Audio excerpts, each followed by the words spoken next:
Hai.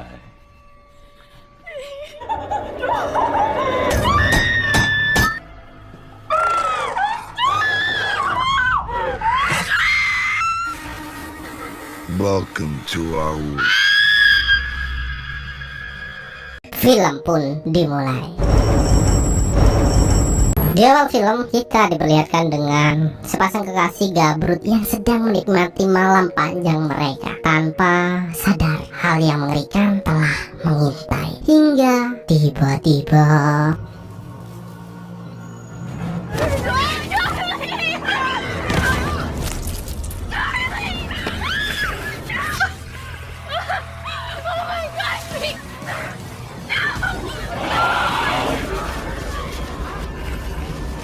kemudian berganti di mana terlihat seorang dosen semlahnya bernama Selina mengajak siswa-siswi tadika mesra pergi ke sebuah hutan untuk menyelesaikan tugas fotografi siswa-siswi tercintanya tersebut. Telah selesai jam kelas, si Selina pergi ke rumah kekasihnya untuk melepas rindu. Pas sengaja saat bersama kekasihnya yang bernama John still in the house tersebut, Selina berpikir untuk mengajak pria kekar itu ikut bersamanya. Tak mau membuat kecewa gadis idamannya, John mengiyakan ajakan gadis cantik tersebut. Hingga di pagi yang cerah, di hari yang begitu indah, ya, John dan Selina beserta para siswa-siswi dari Gamesra memulai perjalanan mereka. Semua terlihat senang dengan perjalanan ini. Perjalanan mereka terhenti sejenak karena mereka sedang lapar dan singgah sebentar di warung soto Bude City. Saat yang lain telah masuk ke kedai itu, terlihat John di sini didatangi oleh seorang tentara yang kebetulan juga sedang liburan di sana. Si tentara ini seolah-olah mengetahui hal buruk akan terjadi. Pria itu memperingatkan John untuk berhati-hati dalam perjalanannya sembari bergegas pergi meninggalkan pria kekar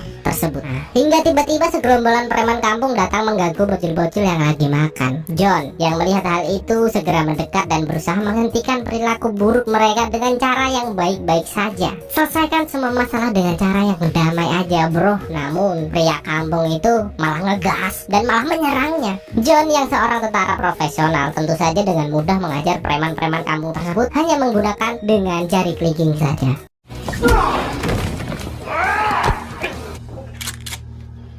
What's going on here, son? Hingga Ladusing datang menghentikan keributan mereka. John di sini menjelaskan kepada Sherry bahwa ia hanya berusaha melindungi diri. Lalu ditambah dengan penjelasan penjaga kedai yang mendukung John membuatnya terlepas dari hukuman. Namun sang preman tidak ditangkap. You're not gonna arrest them? My Fall fault. on that boy. I agree. So, let's go, guys. Get in the SUV. Dari sini kita sudah bisa membaca filmnya kalau di ini akan menjadi film yang benar-benar seru. Singkat cerita, sampailah mereka di sebuah hutan asri pinggir danau yang sangat amat indah.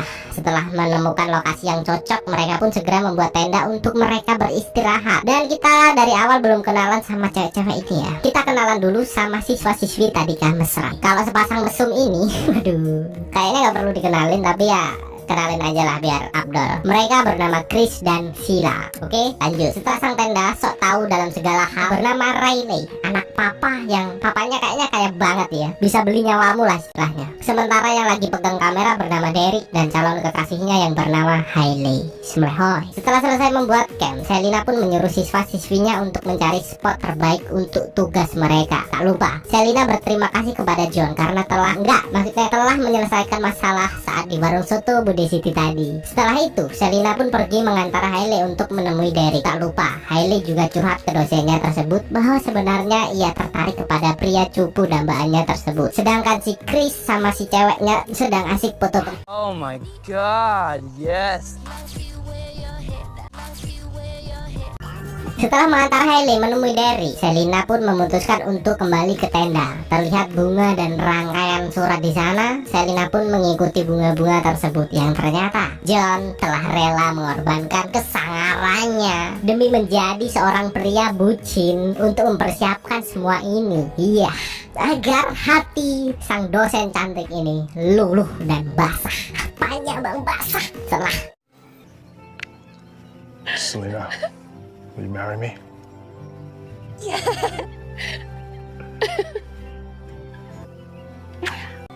Setelah kemesraan yang benar-benar mesra, tak terasa hari mulai gelap. Dan siapa sangka ini malam yang akan sangat mengerikan setelah kebahagiaan di awal film. Terlihat Sheila dan Chris yang baru saja selesai melepas rindu, maksudnya berniat untuk kembali ke tenda. Namun tiba-tiba Probably make a book. You know, one of those oversized copy books.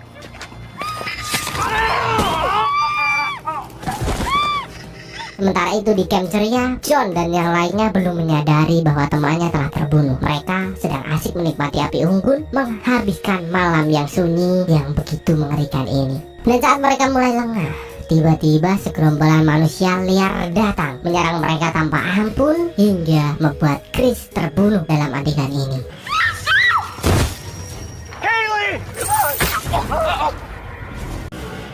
John yang mendengar hal itu pun langsung mengeluarkan ultinya dan berusaha melawan manusia-manusia sangar itu satu persatu. Namun jumlah mereka yang terlalu banyak membuat tentara itu kewalahan hingga membuatnya terluka hatinya. Anjay, terluka bang.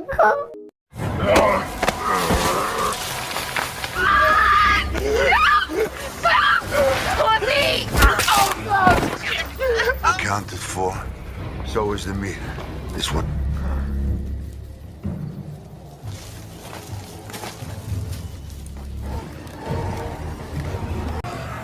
Hingga saat ia tersadar, kekasih dan siswa-siswi tadi mesra telah dibawa pergi dengan menahan sakit hati.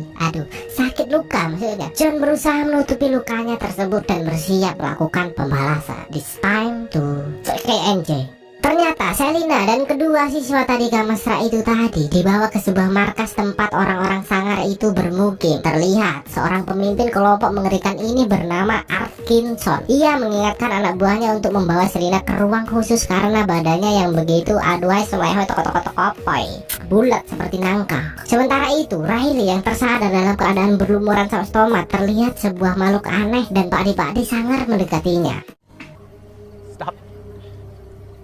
Riley memohon kepada pria sangar itu agar mau melepaskannya dan memberikan apapun yang ia mau. Nampaknya ia lupa kalau semuanya itu tidak bisa dibeli oleh uang. Uangmu gak berguna ya mas di sini. Aku di sini cuma butuh dagingmu, ucap pakde-pakde itu. Pria tua yang risih mendengar ocehan Riley yang mengomongkan kalau adalah bapaknya adalah orang hebat, bapaknya kaya segala macam. Ia pun dengan santai memotong lidah Riley dengan menggunakan pegarisan.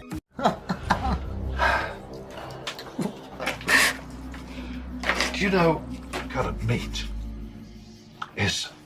Pria tua itu pun memotong paha Riley hingga dengerin sendirilah.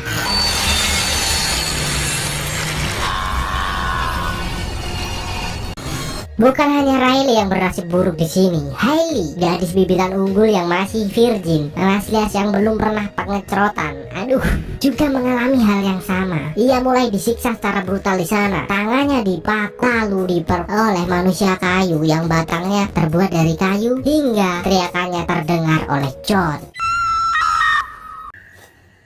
John di sini yang mendengar Hailey berteriak membuat John tahu lokasi mereka. Setelah mengajar satu penjaga di sana, si John menyadari bahwa ia tak dapat melakukan perlawanan secara langsung. Dengan busur yang ia temukan dan keahlian yang ia miliki atas latihan oleh Navis, ia pun menyiapkan strategi untuk meratakan base musuhnya tersebut. Sementara itu terlihat Atkinson yang sedang merayu Selina. Ya, pemimpin kelompok brutal itu memberitahu bahwa manusia-manusia di kelompoknya adalah warga-warga yang tercemar wabah tambang dan mengalami hingga kini bermutasi menjadi mutan alias manusia kanibal. Atkinson adalah mantan napi kelas kakap yang berhasil melarikan diri. Kini di markasnya tersebut ia menjadi produsen obat bius mematikan untuk negara lain, dan manusia-manusia Hannibal di sini menjadi pengikut setianya sekaligus penjaga sang kapten Atkinson. Atkinson di sini menceritakan hal itu kepada Selina agar dosen cantik itu mau hidup bersamanya dan jatuh cinta dengannya. Kembali ke Johnson, setelah menyiapkan semuanya, ia menembak salah satu manusia mutan dengan busur api, menandakan perlawanan telah dimulai.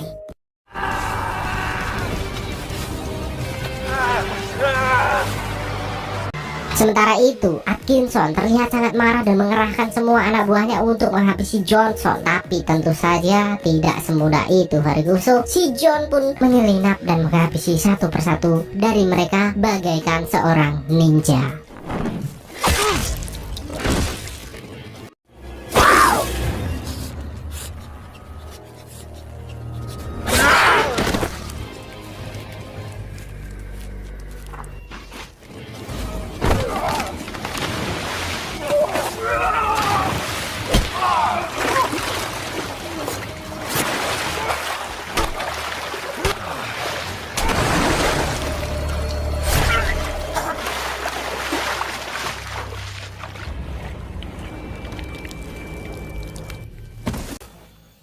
Hingga saat Johnson berhasil masuk, ia melihat Riley dengan keadaan yang sangat mengerikan. Tangan kakinya sudah menghilang. Dengan rasa sakit yang dideritanya, Riley memohon kepada John agar mau mengakhiri penderitaannya. Namun tentu saja John tidak tega melakukan hal itu. Dan tiba-tiba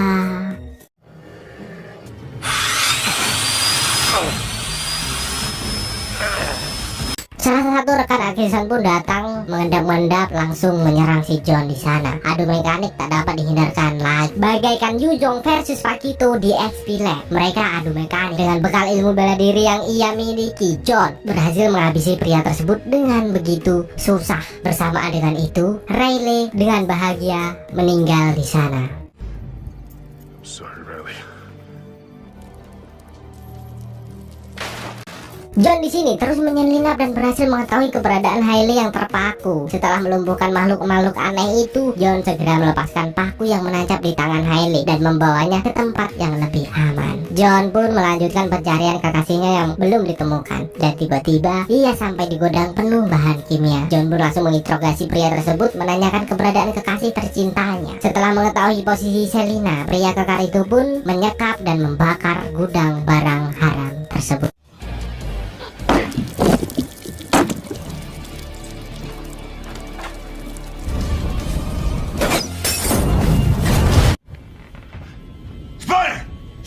Mendengar kebakaran hebat di sana, Atkinson pun keluar dari sarang dan berniat untuk menghabisi John dengan tangan kosongnya sendiri. Setelah Atkinson keluar karena mendengar suara ledakan, John masuk dan menghajar penjaga yang bersama Selina. Setelah itu si John pun segera membawa Selina ke mobil untuk segera pergi dari neraka tersebut. Namun sial, saat dia hendak menghidupkan mobil yang akan digunakan, tiba-tiba anak buah Atkinson datang menghajar mereka secara brutal. Dengan fisik yang berbanding jauh, John yang terlihat sangat mungil di sini kewalahan menghadapinya. Namun bukan tentara kalau menyerah ya. John pun mengeluarkan semua jurus pamungkasnya dan memukul telak pria tua tersebut bagaikan seperti di Smackdown lah gitu lah.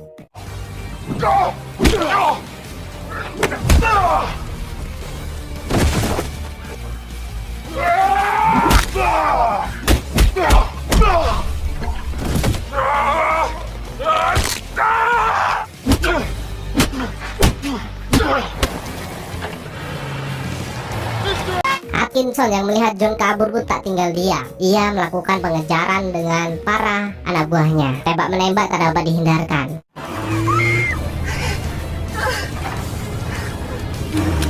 I'm loaded up.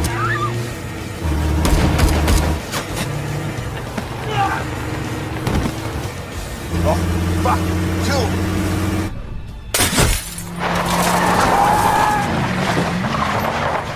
John memutuskan mampir ke kedai yang ia temui di awal film tadi untuk meminta bantuan agar menelponkan polisi. Awalnya semua nampak baik, namun ternyata saat Ladusing datang, pria pemilik kedai itu memberitahu identitasnya yang sebenarnya, yang ternyata adalah bagian dari kelompok Atkinson. What the fuck motherfucker? Sheriff di sana juga anggota Atkinson. Mereka di sini mengintimidasi tentara kuat kita. Bahkan Atkinson berniat untuk melecehkan Selina di hadapan pria berurat tersebut. Tentu saja hal itu membuat John sangat marah dan membuat energinya bertambah 1000 kali lipat. Gimana enggak ya, wong pria sesangar itu rela ngebucin ngerangkai bunga demi naklukin hati Selina. Kok si Atkinson dengan santainya ingin di depan mukanya? Apa enggak emosi? Lalu epic comeback pun terjadi. Si John berhasil mengembalikan keadaan. Ia mampu memusnahkan para tentara Ladusing. Dan yang terakhir adalah si pak penjaga kedai yang tadinya baik ternyata jahat itu tadi. Lalu ending pun diakhiri dengan si Johnson meledakkan si kedai. We can't. Listen, you're okay. Go outside. For everyone you murdered.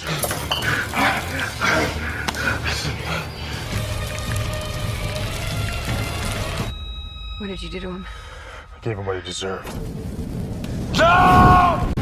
Dan film pun diakhiri dengan hiduplah bahagia si Johnson bersama sang wanita. Tapi si Mbak Riley harus hidup jomblo karena pasangannya mati ya. Dan film pun tamat dengan begitu indah, disambut dengan ledakan. Anjay, sumpah keren banget anjir. Aksi Pak De John Steele in the house yo, kalau kata IQ7 ya kan. Semua minion rata dengan aksinya. Coba bayangin kalau nggak ada Pak De John, gimana nasib Selina ya kan. Pasti udah digituin. Aduh, keren banget. Pokoknya rekomendasi banget buat kalian yang seneng nonton film action versus film psikopat lah ya. Semoga ini mampu menghibur kalian dan membuat kalian tersenyum di malam hari yang begitu cerah.